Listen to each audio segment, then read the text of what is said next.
Welcome, Jennifer, to This is 50 Freedom Through Passions. I literally am so excited to interview you. When we were on our pre-call together, you talked about your life and how you came to write this beautiful book, Not Your Shoe Size. And I just thought, oh my God, she's got the stories that every woman, I think in their 50s and older or whatever, even younger, are definitely facing. And so I thought, wow, I just found you so relatable and so inspiring. And I thought, wow, I've got a 50th episode coming up. And will you please be my 50th episode? And you kindly agreed. So thank you for that. And I'm looking forward to getting this episode produced. But first, I even have the interview, but I know where we're going with it. So I'm really excited about it. But before we jump in, why don't you give us a little bit of a backstory on who Jennifer DiVita is?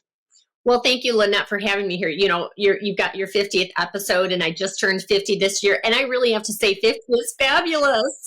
Okay, I love it. I love it. 50 is fabulous. Loving it. Loving it. Yeah. So as far as like my background, I had, and I know we talked about this because it's just, I mean, there's just so many highs and lows and twists and turns to life, and my story is no different.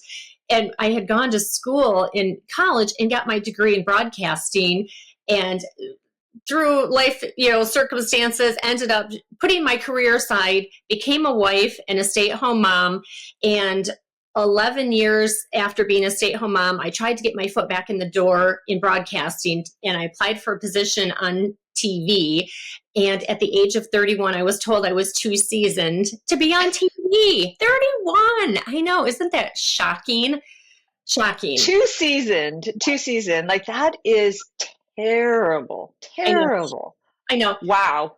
So I ended up shifting careers and went into the field of gerontology, which is the study of being too seasoned. And I thought, well, I'll fit right in with the people that I'm working with and working for. So that was 16 years ago. And honestly, I have not regretted any of it, because I absolutely love the work that I do in this space of positive aging and being an aging influencer. And I look at that and say, this is why that had to happen, because I didn't seek out the field of gerontology. I feel like it found me. Wow. Amazing. So you're 32 years old and you're in this field. Tell me what's happening? What are you thinking? How are you feeling? What are you doing? Like, you're trying to do this research, even though we know you weren't that seasoned, but people were telling you when you were that seasoned. What sort of kept you enticed about it or excited about it? Well, working in TV at that point when I was 31, and I had really not any experience, because right out of college went on to become a mom and a wife and stayed home for 11 years. So I really didn't have any experience. So at that point, I thought my career is washed up. And I was going through a divorce at that time, and I was desperate. I was facing single parenting. I needed a job to be able to put food on the table for my kids. And so out of desperation, I applied for this job that I had no experience in. And I joke and tell people that I was desperate, but clearly they were even more desperate, because they hired me and I had no skills. I knew nothing about gerontology. I'd never done marketing before, but it was truly out of necessity that I plunged into this field. And it's interesting, because now 16 years later, that I've been working in the field of gerontology, I'm now 50, I'm doing more TV now than ever. So through different twists and turns, when I started working in my current position as Associate State Director for AARP Michigan, I was brought on to do commercials at a local TV station on all things positive aging. So I started doing that 9 years ago. Then during the pandemic, launched a TV show that I co-host, and it's all things about positive aging. And I do some freelance work on TV as well. So now I'm almost 20 years older, doing more TV than ever. So go figure on that one. Exactly. And that's really interesting that you're saying that, because when you applied for a job that you felt, well, you said you didn't have the skills for, where I think a lot of people, especially women, we don't go after those jobs if we don't have the skills, or maybe even just missing one thing on that resume or on the job description that's not on your resume. So other than this sort of desperation, you said you had, and we'll get into your story a bit more, or your backstory a little bit more.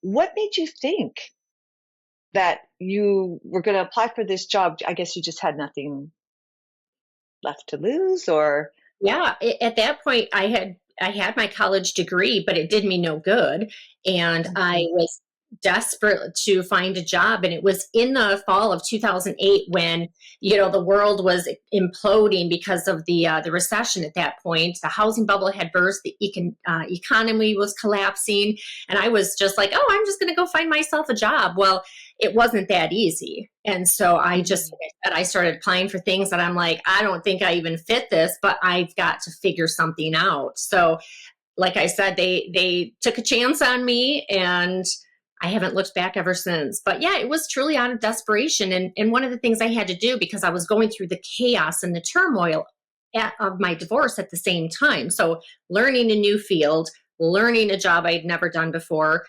and going through a divorce was, I mean, you talk about stressors, but I compartmentalized so that when I showed up to work and had to do this job, all of my personal baggage and all the garbage that I was dealing with at the time, I just left at the door because I could not fail. I had 3 kids that I had to raise and put food on the table for. So it wasn't an option. Failure wasn't an option. So it was truly like tenacity and perseverance and just pulling my stuff together to be able to show up every single day and move forward.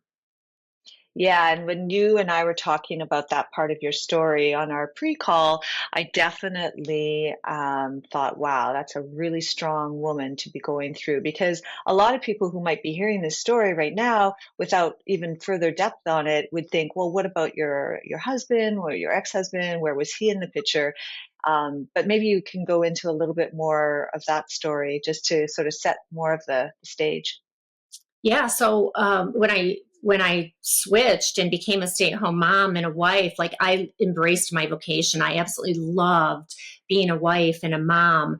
And as the marriage was progressing, about 2 years prior to the end, he declined into alcoholism, and it became a very toxic environment. And it got to the point where it was out of control, and I had to leave. And so I moved my kids out on the fly one day with an army of family and friends, and we moved out on the fly and moved in with my mom. We lived with her for 7 months. I lived in her basement, literally in a room that didn't even have windows, because I had kind of lost everything. I lost my home. The circumstances of the marriage just left me decimated. And I went on food stamps and truly was in the pits of life, but I worked to claw my way out of it. And because of the circumstances of his alcoholism and the other issues that he lost visitation, he lost custody, legal custody, and physical custody. And I became a solo parent. And I use the word solo parent instead of single parent because it is different. When you're a single parent, you're getting support. It might be financial support. It might be that you just get a break. You get that every other weekend or every other week off, maybe the Wednesday nights off. You might even have that partner to be able to bounce issues off of when it comes to discipline or when it comes to career or education choices for that child. I didn't have any of that. So I was No. truly doing it by myself as a solo parent. And it was very difficult, but it was the best situation and circumstances because the alternative was not an option. Exactly, exactly. No, and I found a little piece of myself in your story for sure. I mean, I raised my kids full time, 100% for about 18 years. So yeah, I was just so connected to you when I was listening to that part of the story. So you fast forward, you're in this career, you're loving it, you're doing well, you've got TV shows going, and you're sort of defying the odds, right? Or what society says you should be doing. So you decide to write a book. When did the inspiration come for that? It truly started for a couple of reasons. One, I love writing, and it was my stress reliever being that solo parent, because when I got divorced, my daughter was 1, she's now 17. So she was a baby, and I didn't have a lot of outlets because of working full time, raising kids. So when I put them to bed at night, I would just sit at my laptop and I would type. And it was just, that was my creative outlet. But when I switched to working in the field of gerontology, I saw such a spectrum of what it looks like to age. It can be a 55-year-old who has early onset Alzheimer's to an 80-year-old who's running a business.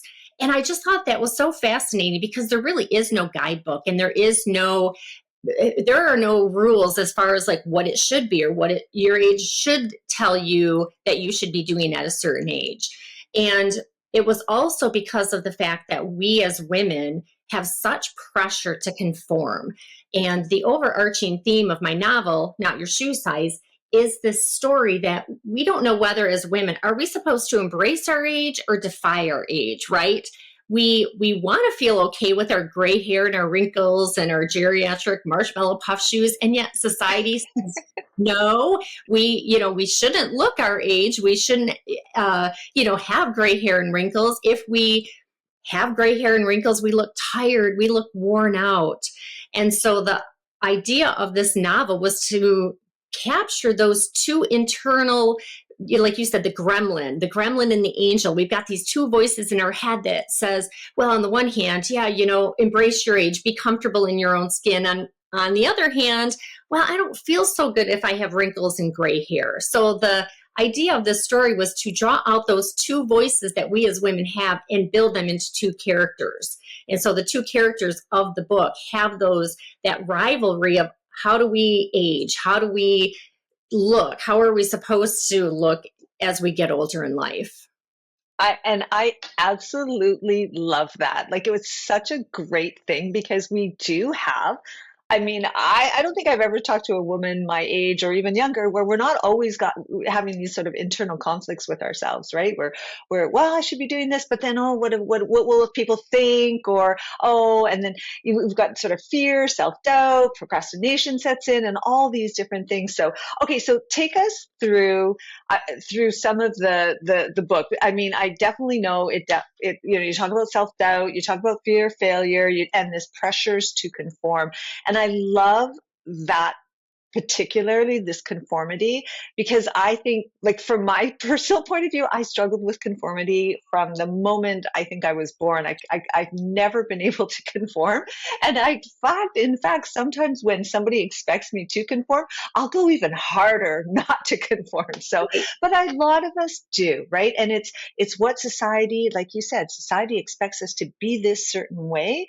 And so how do we push through some of that? So you talk a lot about, maybe, I think the first thing is like just living a more authentic life. So give us a little bit of a backstory on where does authenticity really come from? Maybe you've got an example of how you started to live a more authentic life. And then maybe what could somebody do to just even get started on living a more authentic life? I feel like for me, the authenticity has come from just the real life circumstances that I've had to walk through in life, that we as women, we want to put on this mask that we've got it all together, right? That we're fine, that what we see the pretty on the outside means that life is perfect. Well, I can tell you my life has been far from perfect. You talk about moments of just desperation and moments of shame and moments of just feeling like such a failure in life. And yet I've used each of those circumstances that I've had to talk to women and speak truth to them, as far as like, this doesn't mean that there's anything wrong with you. You shouldn't feel ashamed. You shouldn't feel bad about yourself. It's just part of your life story, which we all have. They just look different for every person. And so being authentic is being able to just speak about your circumstances, because I promise you that other women will relate to that. If you can just take down that guard of fear of like, what are people going to think and how are they going to judge me? Because the reality is that we all have our stories. We all have our garbage. And so being able to speak into our story allows women to feel normal, and it gives them the courage then to be able to share their stories as well. As far as like that, that the voices and how are we supposed to embrace our age or defy our age? Women have it so much harder than men. We were saying, like, For men, if they get gray hair, they look like a silver fox. If they get wrinkles, well, they look distinguished, right? That's not what women hear. And so being authentic is truly just feeling good in your own skin, whatever that looks like. And the idea and the story of the book is that there is no judgment, right? It's not it one way isn't better than another way. It's just what gives you that confidence, what gives you that beauty, that internal beauty, that courage to go out and face the world. It might be with gray hair and wrinkles. It might be by coloring your hair and doing Botox. Whatever it is for you, without judgment towards what other people do. And so that's really where the authenticity lies, is feeling comfortable in your own skin. You know, we hear that mantra, 60 is the new 40. Yeah. I say garbage to that. I say, first of all, working in gerontology, I have yet to meet a 40-year-old who says 60-year-olds are like them. So first of all, Yeah. hogwash, right? Secondly, 60 is the new 60, 70 is the new 70. You get to Mhm. define it however you want to. And are 60-year-olds different than what 60-year-olds were, you know, a generation ago? Absolutely. And I hope For sure. 60-year-olds are different a generation away from what they are today, because we're redefining it in our own skin, in our own society that we live in. Yeah, and so you talk a lot about vulnerability as sort of being the gateway to living a more authentic self. That's how I'm sort of paraphrasing it in my mind.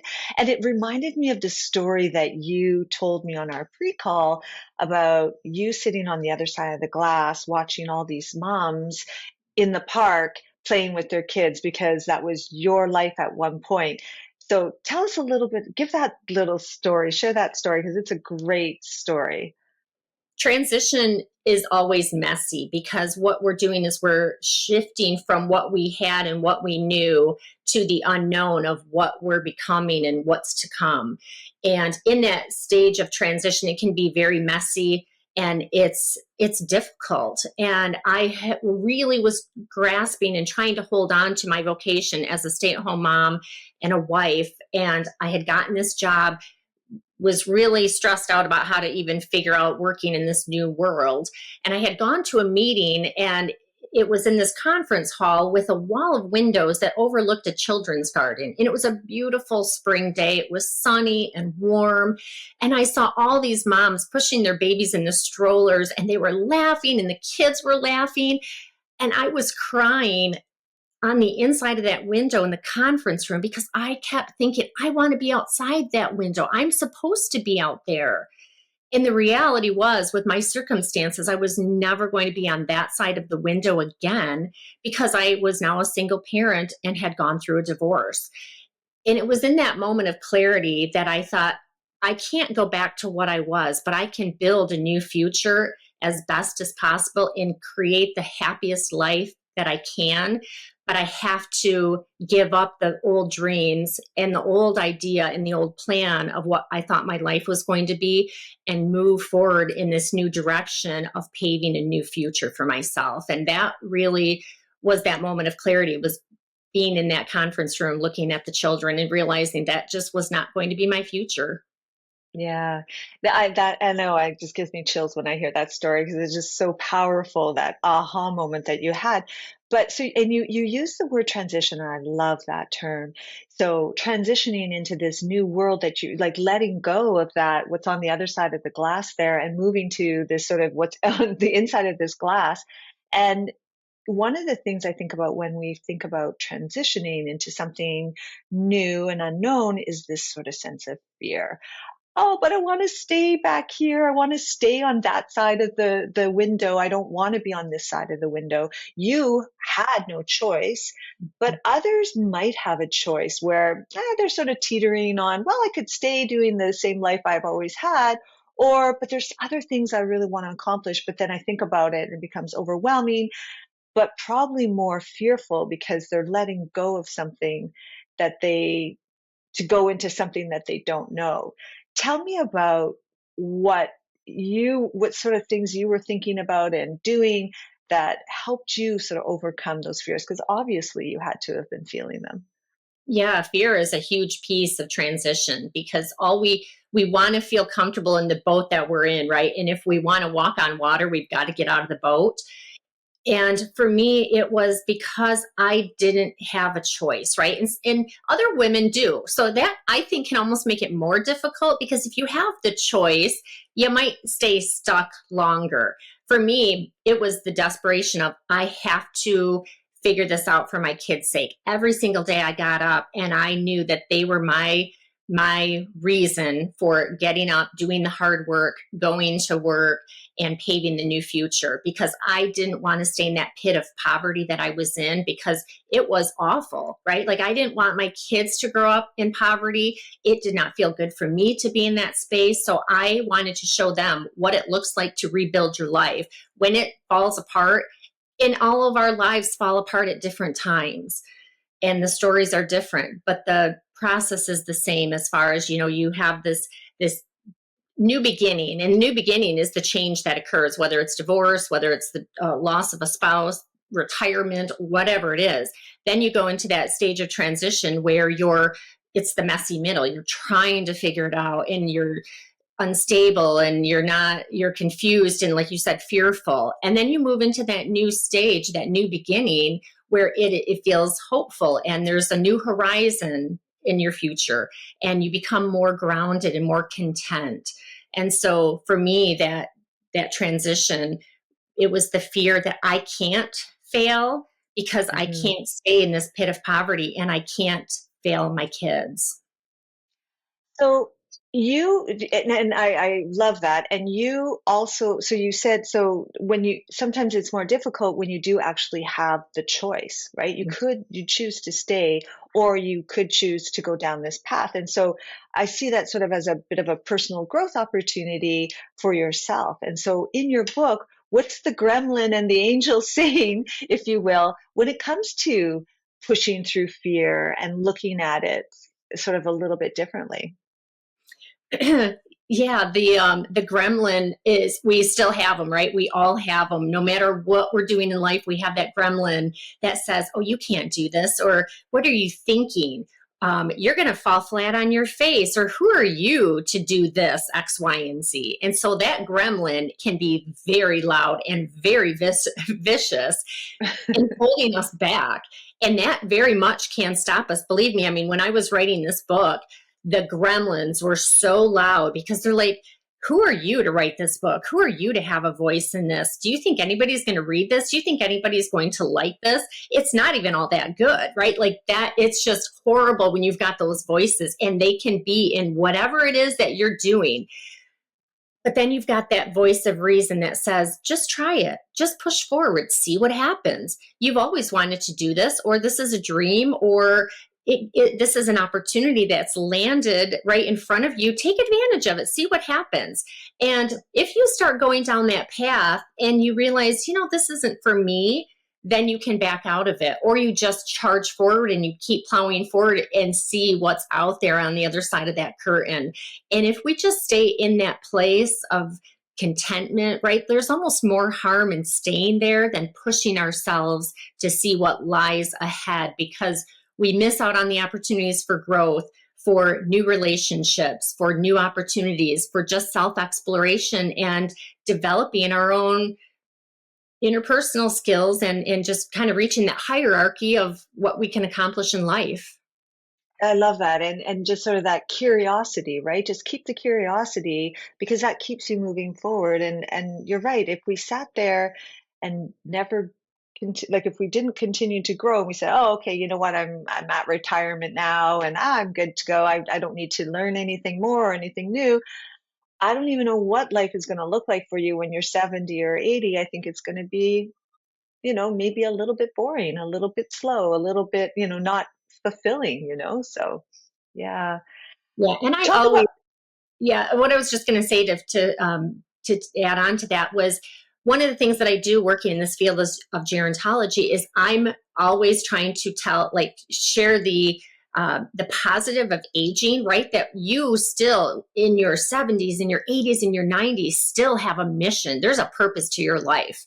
And just because you reach a certain age doesn't mean that it's over or that you can't try new things, because we get again, these are the societal beliefs that once you reach a certain age, like retirement, that you're supposed to settle back into the sunset and that you're not supposed to really do anything. And it's like, when I do workshops, I'm sharing the stories of people who are 80 years old still climbing Mount Everest, and people who are 90 years old that are, running businesses. So it's like there's so much power to your age because of all of the life experience that you gained, all of the wisdom that you have, and the things that your horizon is shorter. So it's like that's the time to really get moving and get stuff done, because the fact that you have less time ahead of you than behind you. Exactly. I love that. And we talked about you maybe bringing a couple of those stories that you in your workshops, you see the 80-year-old climbing Mount Everest or whatever.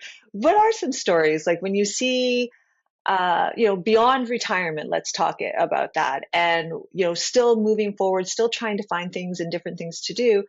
What are the characteristics of those types of people, and what are they doing to sort of keep a youthful sort of growth mindset? One of the first projects that I did when I started working at AARP was I was going around the state helping Encore entrepreneurs start businesses. And so when I say Encore entrepreneur, it's a person over the age of 50 who's starting a business. And I joke and say that cherry ice cream topping completely changed my perspective of aging. And it was because this woman, Nancy, that I was working with, she had been a realtor her entire life, and that's all she knew. In the fall of 2008 and summer of 2009, when the whole world was, crashing and crumbling and the housing bubble burst, she lost her real estate job and her Yeah. company, but she wasn't ready to retire. So she was like, what am I going to do? And so she approached her sisters and said, let's go into business together. So they ended up going into business and started their company of producing cherry ice cream topping. It was their family secret recipe, and they went to market with it and got it into major retailers. And these women were in their 70s, and they joke and they say, if we three grandmas can start a business, like if we can do it, anybody can do it. And to me, that was like that light bulb moment, that aha moment of like, look at these women. Like I had not yet encountered people like her and her, Nancy and her sisters. I hadn't encountered people like them that were define what it's supposed to be when you reach 70 or retirement. And they were going out and starting their own business for the first time. And to me, that was like that moment of like, this is fascinating. And I want to learn more about this. And I want to learn from them so that I can live like that when I get to be their age. Yeah, I love it. And it's interesting because a lot of those kind of like encore careers, as you call them, um, or businesses can tend to come from because you solved the problem for yourself. You're in a situation maybe where you've got to figure something out, but you've probably got like a really great banana bread recipe. Or, I mean, I know a lot of people during the pandemic were, it was all about the sourdough bread or banana bread and stuff. But yeah, no, that's really good. I love that story. And so, and they didn't know how to do it. They just got down the path and got started. And usually when you're on the path, it will show up what you need type of thing. So that's great. I always say Um, too, so Queen Elizabeth, she's one of the women that I always use as an example, because when she was 21 years old, she had addressed her people in the Commonwealth and said, I declare before you my whole life that I will serve you. And she had used the words my whole life, not my whole age. And that's where like we sometimes get stuck, because we feel like, oh, well, we reach a certain age and then that means we're done, or that we can't continue being the leader that we have been. And so Queen Elizabeth reigned until she was 96 years old. And mhm. that's pretty remarkable in the fact that she, at 21 years old, had said, I will do this my whole life, not until I reach, retirement age. Yeah, that's definitely a purpose-driven life for sure, that one.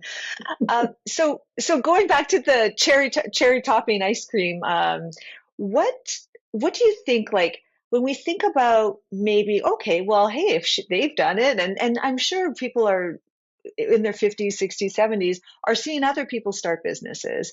And so they're thinking to themselves, well, how do I come up with an idea? I really don't know. I mean, I think that's where, you get stuck the most. It's like, oh, okay, I could do a couple of things, but then I don't really know, would people really want it?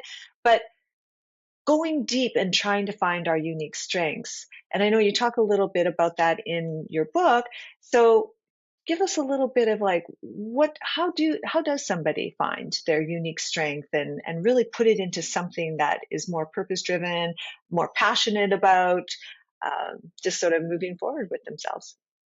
It requires taking a personal inventory, looking at the things that you've done, that you've accomplished. What are the things you love to do? What are the things that you're good at doing? And what are the things that you have put on your bucket list that you want to try or that you want to accomplish?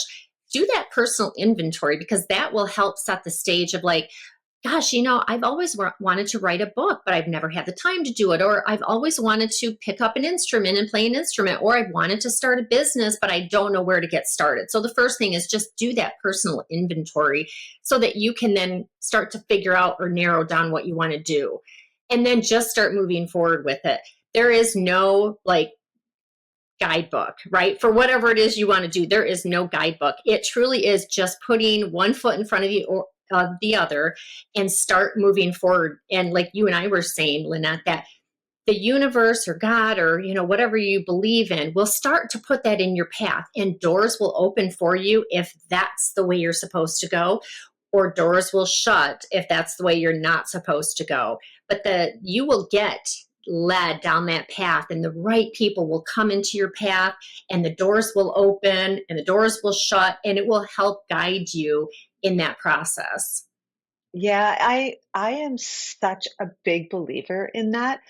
I truly believe when things feel like you're swimming upstream, it's a door closing and it's meant to close, but often we'll keep struggling and struggling. But you have to be careful that, that struggle isn't because you're of your own sort of limiting beliefs in yourself, right? It's really, if you're really, I've been in situations where I'm like, okay, this is what I really want. This is what I'm really going to do. But it just felt like swimming upstream, upstream, upstream. And then I realized this is my intuition telling me time to cut this and not do it anymore.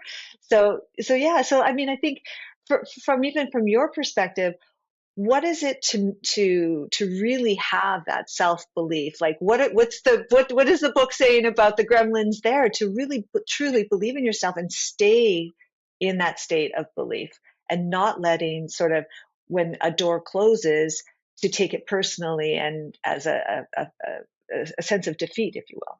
Yeah, it really requires whatever it is you want to do to of thickening the skin, right?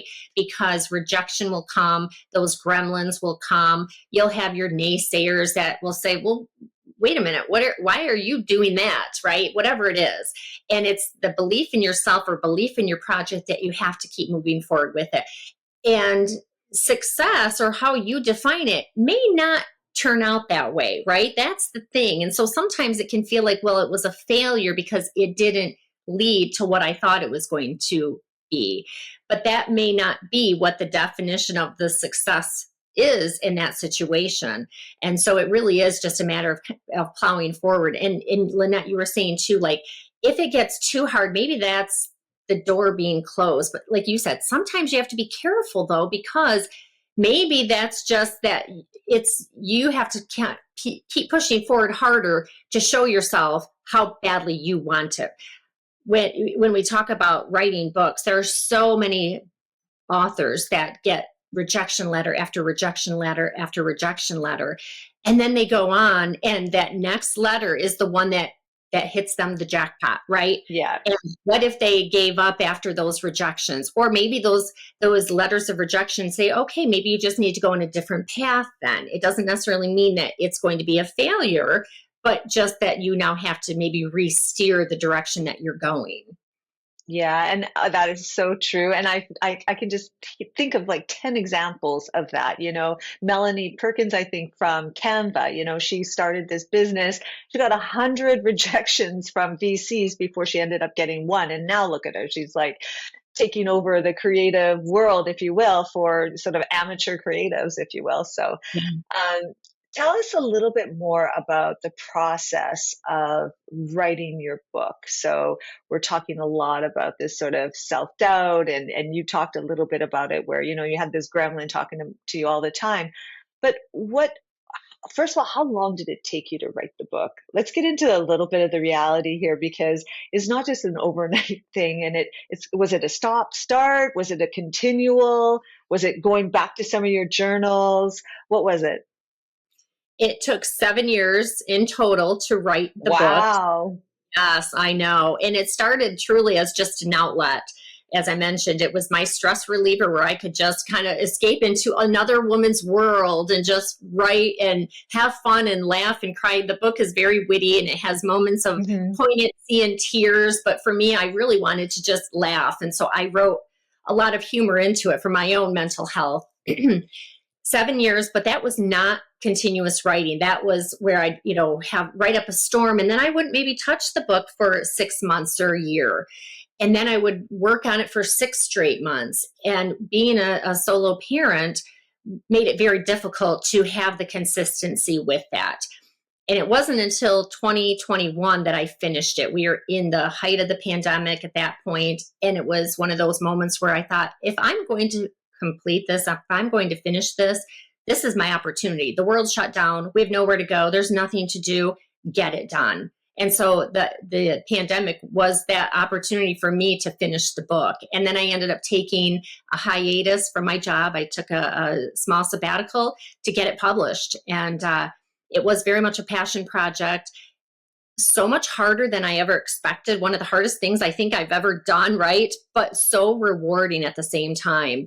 The book is dedicated to two women, very important women in my life. One of them is my daughter. And I wrote the book because, again, that internal tug of war that women have, I dedicate it to her and really wanted her to feel okay in her own skin. Yeah. Forget what society says. Don't feel like you're judged, like just be good in however you feel good in your own self.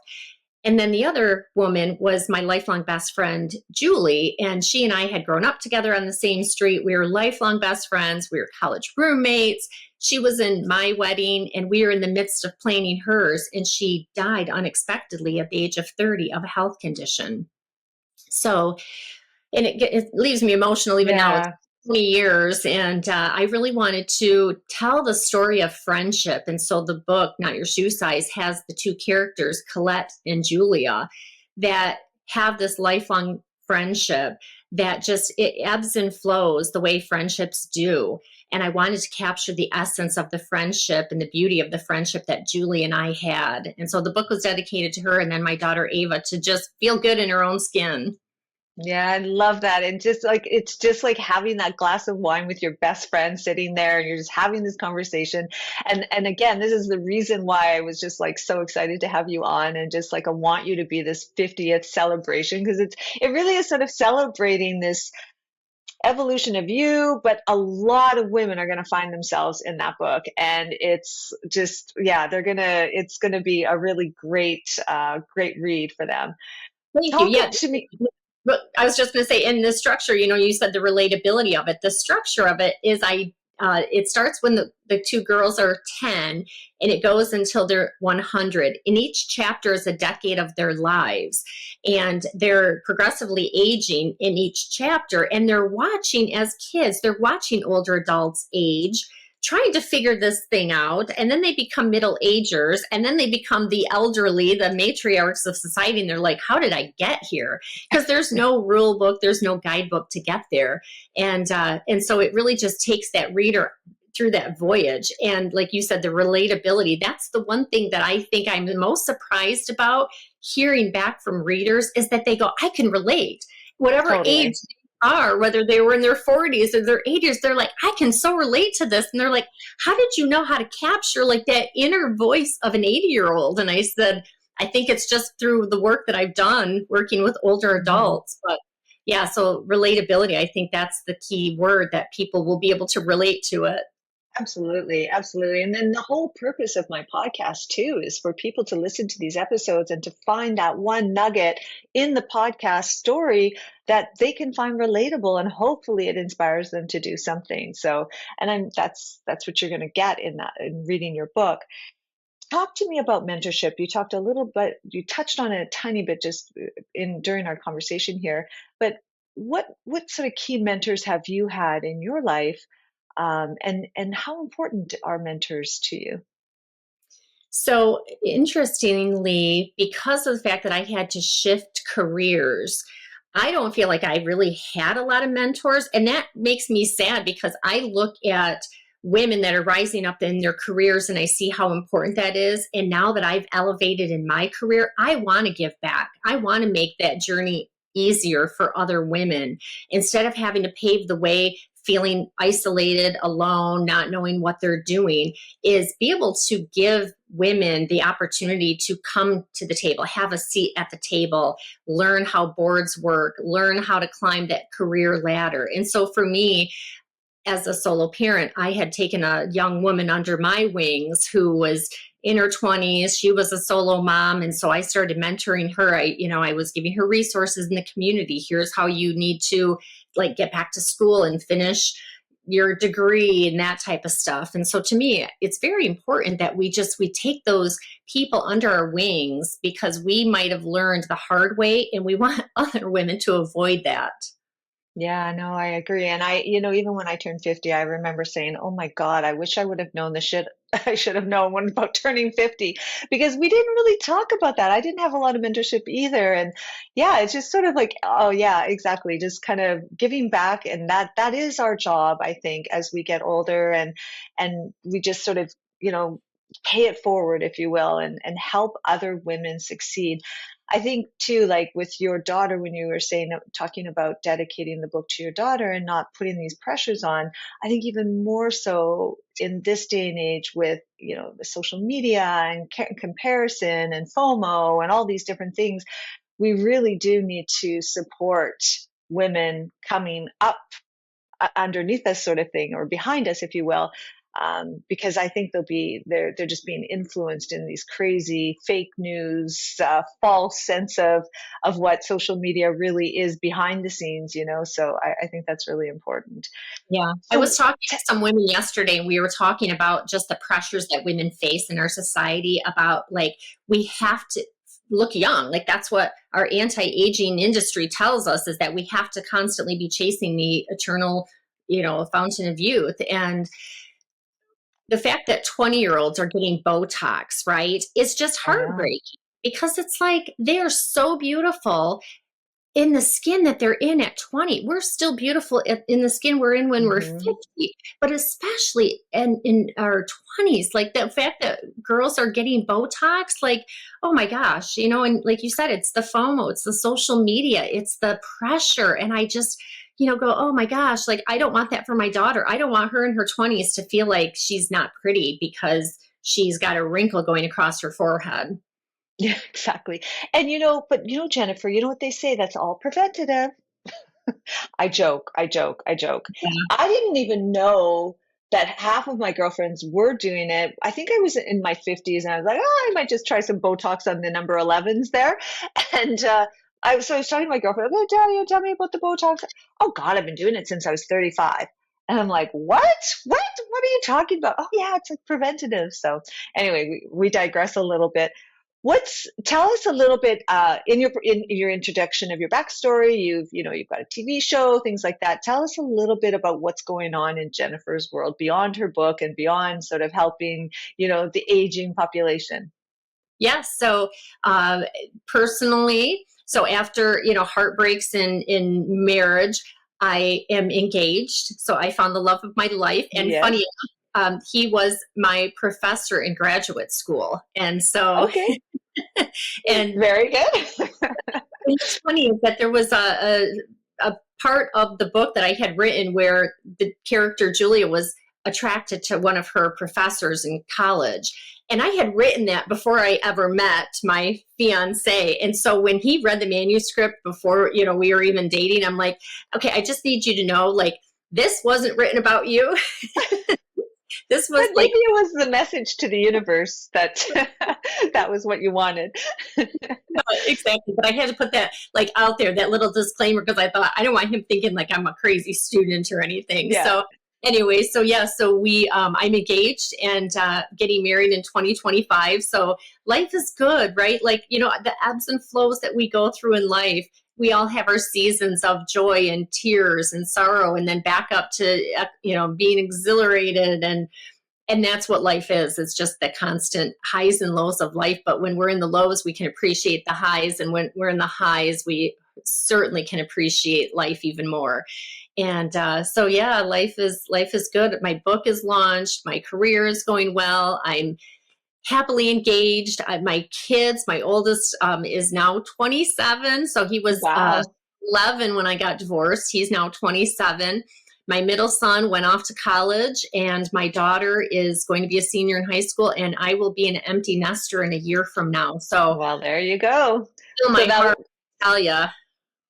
so what does that mean for you? What tell us a little bit about your future then. You're going to become this empty nester, you're going to be getting married. What's next? Yeah. So honestly, I don't have any plans beyond that, right? Like I'm just enjoying the stage of life that I'm in right now, because it's so easy to kind of look ahead, and when I get to that next place, then I'll be happier. When I get married, I'll be Right. happier. When and I'm just enjoying life for what it is right now. Honestly, trying to even almost like hold back time, because I can't believe how fast it's going. And the older I get, the faster it goes.